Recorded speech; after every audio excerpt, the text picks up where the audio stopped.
Est-ce que c'est le moment de s'intéresser à Adidas? On va regarder ça dans cette vidéo.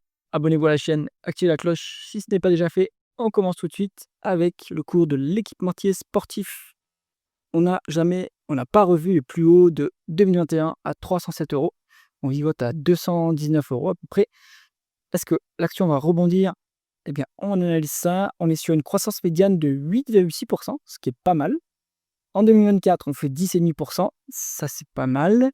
Et si on se met sur les dernières publications, on a la dernière publication, celle du premier trimestre 2025.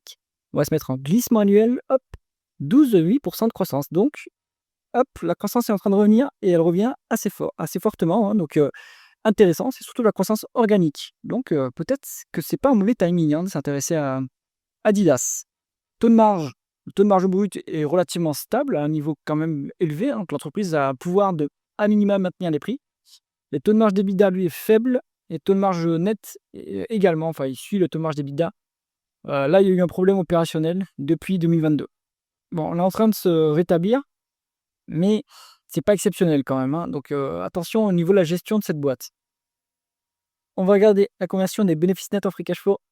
Un free cash flow plus élevé que les bénéfices nets. Comment c'est obtenu? On a une variation du BFR qui est favorable de 900 millions. C'est bien. Est-ce que l'entreprise est à BFR négatif? Non. Elle a besoin de capitaux pour opérer. Ensuite, est-ce qu'il y a de la dépense en capital? Moins que les dépréciations, amortissements en tout cas. Donc, est-ce que c'est bien? Je ne sais pas, parce que est-ce que l'entreprise a besoin est-ce qu'elle fait de la croissance organique ou est-ce qu'elle fait des acquisitions? J'ai l'impression que c'est de l'organique. Et du coup, elle ne maintient pas son appareil productif. Donc, peut-être qu'à moyen terme, l'entreprise, elle va complètement se rétracter et perdre des parts de marché, hein, donc attention. Et si on regarde les autres de cash items, il y en a pour 1 milliard, donc pas tant que ça.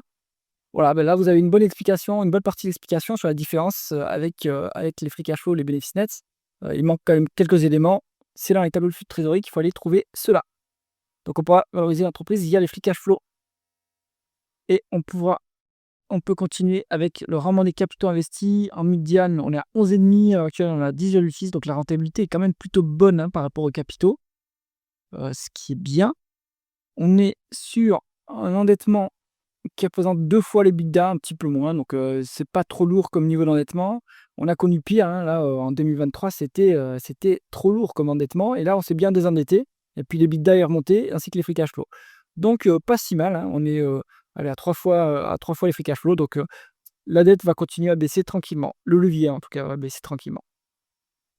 L'amélioration des actionnaires, hop, on se trouve sur un rendement du dividende qui est faible à 0,33. Donc le groupe a coupé son dividende, il a diminué à quasiment rien en 2023. Enfin, il continue de verser un dividende de 125 millions apparemment, ce qui est pas grand-chose, hein. Donc du coup, 0,33%. Donc ils préfèrent, à mon avis, ils ont préféré se désendetter plutôt que de verser un dividende à crédit.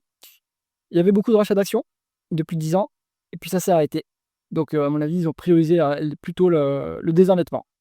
Bon, donc on va pas sur Adidas pour l'amélioration d'actionnaire parce qu'elle est pas intéressante à ce niveau, mais peut-être qu'elle va revenir à un niveau plus intéressant, hein, par la suite. Donc ça reste à suivre. La valorisation, on se met en valeur entreprise sur EBITDA. Eh bien, on a, allez, 5 à 10 de décote, donc c'est pas exceptionnel, hein, pas exceptionnel. Conclusion du dossier Adidas, bon, c'est pas, si incroyable que ça. Il faut regarder les perspectives, surtout combien elle est valorisée par rapport à la concurrence, à Nike.